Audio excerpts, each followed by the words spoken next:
Hello student, Doon Indian defence academy Dehradun के इस YouTube channel पर मैं ममता सिंह, आपकी केमिस्ट्री और बायोलॉजी टीचर, आपका बहुत बहुत स्वागत करती हूँ। बच्चों, हमने इस एग्ज़ाम के तहत जो अभ्यास सीरीज़ स्टार्ट की है, उस अभ्यास सीरीज़ में हमने ये कोशिश की है कि आपको प्रीवियस ईयर्स के ज़्यादा से ज़्यादा क्वेश्चंस टॉपिक वाइज रिवाइज करवा दें, जिससे आपको उस टॉपिक पर एक तरह से कमांड होगा या नहीं होगा इसका आपको पता चल जाएगा कि प्रीवियस ईयर्स में आने वाले क्वेश्चंस आप सॉल्व कर पा रहे हैं या नहीं। तो आइए उसी के कंटिन्यूएशन में एटॉमिक स्ट्रक्चर का सेकंड वीडियो हम स्टार्ट कर रहे हैं और देखते हैं पिछले साल के जो क्वेश्चंस हैं वो किस तरह से बने हैं। What is the maximum number of electrons in the M shell? तो ये काफ़ी रेगुलर क्वेश्चन है, इस तरह के क्वेश्चंस पूछ लिए जाते हैं कि कौन से पर्टिकुलर शेल में कितने नंबर ऑफ इलेक्ट्रॉन रहेंगे।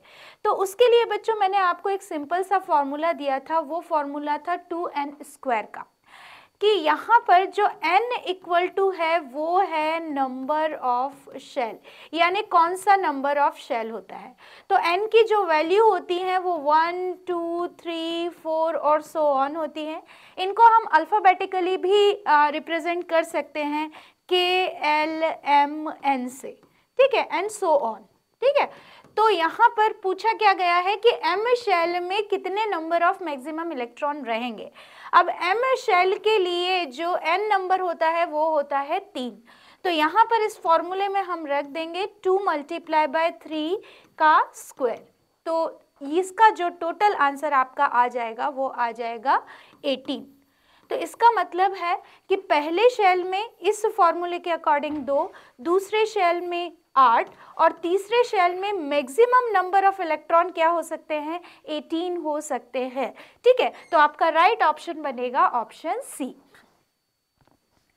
नेक्स्ट है chlorine occurs in nature in two isotopic form of masses 35U and 37U in the ratio of 3:1 respectively. What is the average atomic mass of the chlorine atom?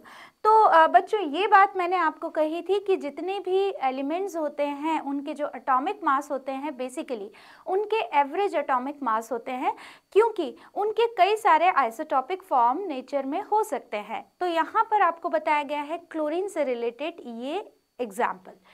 तो इसके लिए हमने एक formula यहाँ पर study किया था कि जो भी एटॉमिक मास दिया हुआ है A और उसका जो रेशो दिया हुआ है उससे हम क्या करेंगे, उसको मल्टीप्लाई कर देंगे, प्लस कर देंगे, और जो सेकेंड एटॉमिक मास है उसको उसके रेशो से क्या कर देंगे, मल्टीप्लाई कर देंगे, और जो टोटल रेशो है उससे उसको क्या कर देंगे, डिवाइड कर देंगे। तो हमें यहाँ पर एवरेज एटॉमिक मास आ जाएगा, ठीक है। तो एक एवरेज एटॉमिक मास को कैलकुलेट करने के लिए हम ये एक सिंपल फॉर्मूला बना सकते हैं। तो यहाँ पर जो A है उसका एटॉमिक मास दिया हुआ है 35, तो 35 × 3 प्लस 37 × 1। तो इसका हमारे पास जो आएगा 35 × 3 आ जाएगा आपका यहाँ पर 5, 105 प्लस 37, तो ये टोटल हमारे पास आ जाएगा 142, ठीक है, 142। तो यहाँ पर हम करेंगे 142 डिवाइडेड बाय 4। जब हम इसको डिवाइड करेंगे, सॉल्व करेंगे, तो हमारा जो आंसर आएगा वो आंसर आएगा 35.5U। और हम जानते हैं कि क्लोरीन का जो एवरेज एटॉमिक मास होता है वो 35.5U ही होता है।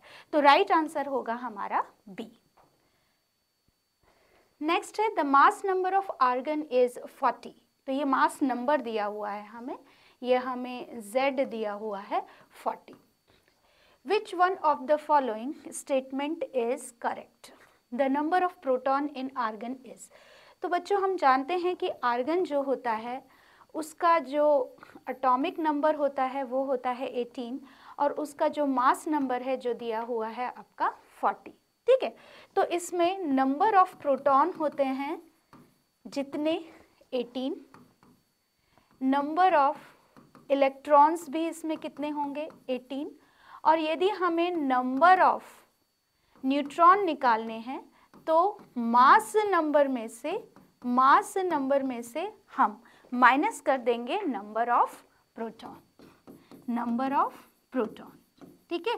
तो ये हमारे पास सिंपल क्या बन गया, फॉर्मूला बन गया नंबर ऑफ न्यूट्रॉन कैलकुलेट करने के लिए।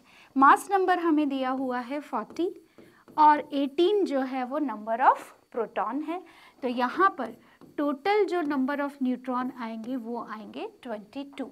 इसका मतलब है जो प्रोटॉन होते हैं वो होते हैं 18, इलेक्ट्रॉन होते हैं वो भी होते हैं 18 और जो न्यूट्रॉन होते हैं वो होते हैं 22। चलिए अब स्टेटमेंट देखते हैं। The number of proton in argon is 22, तो ये तो रॉन्ग है। The number of neutron in argon is 18, ये भी रॉन्ग है। The number of electrons in argon is 18, तो हमें करेक्ट स्टेटमेंट ही बताना है। तो बच्चों यही स्टेटमेंट क्या हो गया, करेक्ट हो गया। यहाँ पर क्या कह रहा है वो, the sum of number of proton and electron in argon is 40, तो 18 यदि हम करेंगे तो वो तो 36 आएगा, है ना।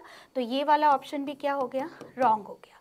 तो बहुत सिंपल क्वेश्चन है लेकिन आपको इसको अच्छे से पढ़ना पड़ेगा। चलिए बढ़ते हैं नेक्स्ट क्वेश्चन की तरफ। For an element with atomic number 35, यानी उसका एटॉमिक नंबर क्या है, 35 है, ए इसका जो है 35 है। Which one of the following will be the correct number of electrons in its valence shell based on Bohr model of an atom. तो Bohr model of an atom के अकॉर्डिंग क्या कहता है वो, 2n² का रूल हमारे पास में फिर से है कि फर्स्ट में 2, दूसरे में 8, तीसरे में 18 और नेक्स्ट में फिर से कितने आ सकते हैं, 18 आ सकते हैं, ठीक है। यदि हम बोहर के एटॉमिक मॉडल के अकॉर्डिंग जाएंगे तो यहाँ पर जो डिस्ट्रीब्यूशन ऑफ इलेक्ट्रॉन्स होगा वो किस तरह से होगा, 1s2, 2s2, 2p6, तो ये 8 हो गए, ठीक है। 3s2, 3p6, 3d10, तो ये क्या हो गए बच्चों, 18 हो गए। फिर 4s2, 4p, अब यहाँ पर हमें देखना पड़ेगा कि टोटल नंबर ऑफ इलेक्ट्रॉन्स कितने हैं।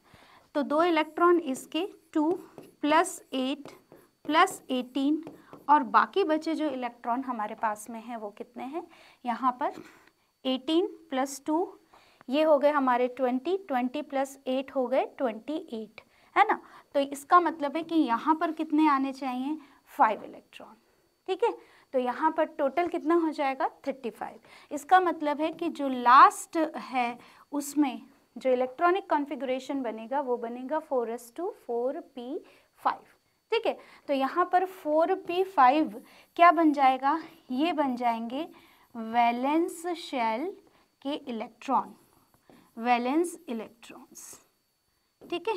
तो इसका मतलब है total number of valence electron कितने होंगे, 5, ठीक है। चलिए आगे बढ़ते हैं। Which of the following pairs is correctly matched, pair is correctly matched, isotopes, atoms with same atomic number but different atomic mass, तो ये तो बिल्कुल सही है। Isobars, atoms with same number of neutrons but different atomic numbers, तो ये तो थोड़ा गलत लग रहा है हमें, ठीक है। आइसोबार्स क्या होते हैं, same mass number, mass number but different atomic number, है ना। तो ये क्या होते हैं, आइसोबार्स होते हैं। आइसोटोन्स क्या होते हैं, atoms with same mass number but different atomic number, तो ये बेसिकली आइसोबार्स थे, तो ये भी रॉन्ग है। तो इसका मतलब क्या है कि बी ऑप्शन आपका राइट होगा, ओनली फर्स्ट स्टेटमेंट क्या है यहाँ पर करेक्ट स्टेटमेंट। अब ये जो आपको मैच द कॉलम दिया है उसमें कॉलम 1 में आपको पार्टिकल्स दिए हुए हैं और कॉलम 2 में उनके डिस्कवरर दिए हुए हैं, ठीक है। तो हम इनको मैच करेंगे। बच्चों आप सभी जानते हैं कि इलेक्ट्रॉन की डिस्कवरी की थी जे थॉमसन ने। जो प्रोटॉन हैं दे आर डिस्कवर्ड बाय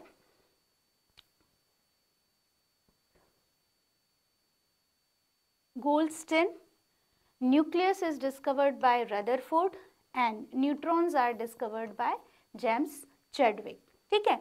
तो प्रोटॉन की डिस्कवरी किसने की थी, गोल्डस्टिन ने की थी।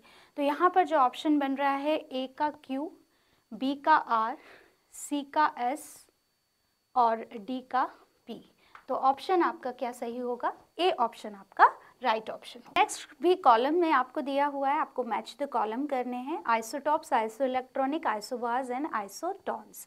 तो आइसोटॉप्स क्या होते हैं? Same atomic number but different mass number, ठीक है। अच्छा, आइसो इलेक्ट्रॉनिक क्या होते हैं? जिनमें सेम इलेक्ट्रॉन्स होते हैं, ठीक है, उन्हें हम आइसो इलेक्ट्रॉनिक्स कहते हैं। आइसोबार्स क्या होते हैं? जिनमें सेम मास नंबर होता है। और आइसोटोन्स क्या होते हैं? जिनमें सेम न्यूट्रॉन्स होते हैं, सेम नंबर ऑफ न्यूट्रॉन्स जिनमें होते हैं, उनको हम आइसोटोन्स कहते हैं। तो आइए देखते हैं यहाँ पर जो पेयर बने हैं उसमें Mg का बच्चों एटॉमिक नंबर होता है 12 और इसने 2 इलेक्ट्रॉन छोड़ दिए, इसका मतलब है इसके पास टोटल इलेक्ट्रॉन है 10। नाइट्रोजन का होता है 7, इसने 3 इलेक्ट्रॉन और ले लिए हैं, इसका मतलब है कि नाइट्रोजन के पास टोटल इलेक्ट्रॉन है 10। एल्यूमिनियम का होता है 13, इसमें से 3 इलेक्ट्रॉन चले गए, इसका मतलब है इसके पास टोटल नंबर ऑफ इलेक्ट्रॉन बचे 10। और जो फ्लोरीन है उसका एटॉमिक नंबर होता है 1, उसने 1 इलेक्ट्रॉन लिया हुआ है, इसका मतलब है टोटल नंबर ऑफ इलेक्ट्रॉन होंगे 10। इसका मतलब है कि जो ए कैटेगरी दी हुई है वो ए कैटेगरी है आइसो इलेक्ट्रॉनिक्स की। अब बात करते हैं बी ऑप्शन पर। यहाँ पर देखिए एटॉमिक नंबर क्या है? अलग है, लेकिन मास नंबर क्या है? सेम है। तो ऐसी जो स्पीशीज होती हैं उनको हम क्या कहते हैं? आइसोबार्स। यहाँ पर दिया हुआ है आपको कार्बन 6 ऑक्सीजन 8, यानी कार्बन का 6 एटॉमिक नंबर, ऑक्सीजन का 8 एटॉमिक नंबर। कार्बन का मास नंबर दिया हुआ है 14 और ऑक्सीजन का मास नंबर दिया हुआ है 18। यदि हम इसमें नंबर ऑफ न्यूट्रॉन कैलकुलेट करें तो 14 माइनस 6 कितना आया आपका? 14 माइनस 6 आपका हो गया 8 और 16 माइनस 8 करें तो यहाँ पर कितना आ गया? 8। इसका मतलब है ये दोनों स्पीशीज़ क्या हैं? आइसोटोन्स हैं, जिनमें नंबर ऑफ न्यूट्रॉन्स क्या हैं? सेम है। यदि हम बात करें इन पेयर की तो यहाँ पर आप देखें कि सबका एटॉमिक नंबर क्या है? 1 है, यानी कि इनका एटॉमिक नंबर सेम है, जबकि इनके मास नंबर क्या हैं? अलग अलग हैं। ऐसी स्पीशीज़ को हम बोलते हैं आइसोटॉप्स। तो जब हम पेयर बनाएंगे तो ए का Q, बी का R, सी का S और डी का P, यानी हमारा सी ऑप्शन क्या रहेगा? राइट आंसर रहेगा। नेक्स्ट आते हैं नेक्स्ट क्वेश्चन पर। The species that has the same number of electrons as chlorine 1735। तो क्लोरीन का जो एटॉमिक नंबर है वो है 17। किसी का भी एटॉमिक नंबर क्या होता है? Number of proton is always equal to number of electron, यानी 17 प्रोटॉन हैं तो इसके पास क्या होंगे? 17 ही इलेक्ट्रॉन होंगे। अब हमें ऐसी स्पीशीज ढूंढनी है जिसमें कि 17 इलेक्ट्रॉन हों।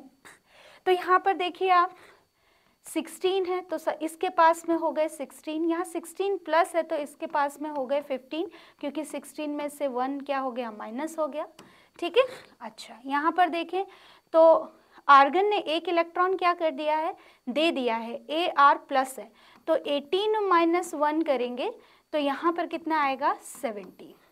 अच्छा, यहाँ सल्फर ने 2 इलेक्ट्रॉन दिए हैं तो 16 माइनस 2 करेंगे तो यहाँ कितने आएंगे? 14। इसका मतलब है हमारा राइट आंसर क्या बनेगा? ऑप्शन सी।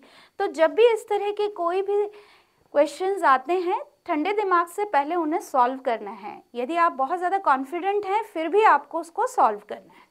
चलिए नेक्स्ट आते हैं नेक्स्ट क्वेश्चन पर। In the Thomson's model of atom which one of the following statement are correct. तो ये जे थॉमसन के मॉडल के अकॉर्डिंग आपको स्टेटमेंट वाइज क्वेश्चन बना के दिया हुआ है। The mass of the atom is assumed to be uniformly distributed over the atom. The positive charge is assumed to be uniformly distributed over the atom. The electrons are uniformly distributed in the positively charged sphere. तो इसमें जो तीनों options हैं और D options दे रखा है, the electrons attract each other to stabilize the atom. तो basically इसमें जो 3 ऑप्शन हैं A, B, C, ये जो हैं वो आपके राइट ऑप्शन है, क्योंकि जे थॉमसन का ये ड्रॉबैक था कि वो एटम की स्टेबिलिटी को एक्सप्लेन करने में नाकामयाब रहा था। तो option A B C correct है according to the J Thomson's plum pudding model. ठीक है, तो ये सारे क्वेश्चंस हमने किए हैं, करीबन 20 से 25 क्वेश्चंस प्रीवियस ईयर्स के। तो आई होप आपको ये टॉपिक अच्छे से समझ में आ गया होगा। तो पढ़ते रहिए, रिवाइज करते रहिए। Good bye.